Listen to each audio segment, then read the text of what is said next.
Here are my top 10 favorite books I read last year as a guy who only read 8 books last year. I keep seeing everyone posting their Goodreads list, and they all have like 20 to 50 books, and that makes me feel like an illiterate turd. Also, that's too many books, and I feel like your phones are neglected, and I'm worried about them. You should rub your phone's little belly. Anyway, here's my top 10 books. Okay, at number 10, this is not a book, but I don't have 10 books, so this is the guy who I really like. It's a German guy, and he does TikToks of him doing chiropractor stuff to animals. Number 9, I read a book from January to March last year, and I hated it, and it was really boring, and it took me forever to read, and I regret not quitting it. I do not remember what it's called or what it was about. Number 8, Tom Wolfe's The Electric Kool-Aid Acid Test. This is a book essentially about the late 60s movement where a bunch of people were trying out acid. It has the Hells Angels. It has a cool bus.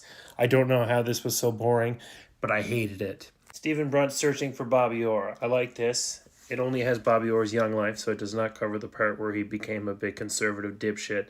But nonetheless, enjoyed the book, but wish I got an audiobook, as Stephen Brunt has one of the best voices in Canadian history. This one is a collection of essays called Slouching Towards Bethlehem by Joan Didion.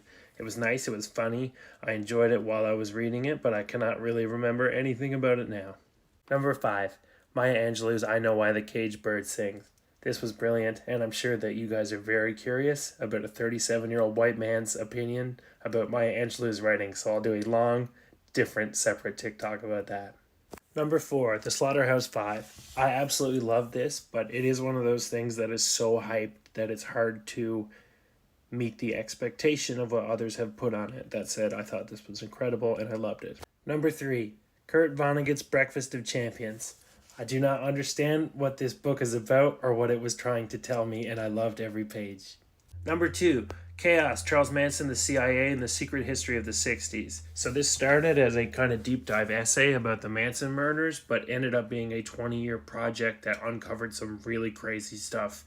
And I liked this so much that as soon as I finished reading it, I listened to a podcast where the author talked to Joe Rogan for 3 hours. So that is quite an endorsement. At number 1, we have Red Dead Redemption 2. This is actually not a book, this is a video game, but it is the finest piece of storytelling I saw last year.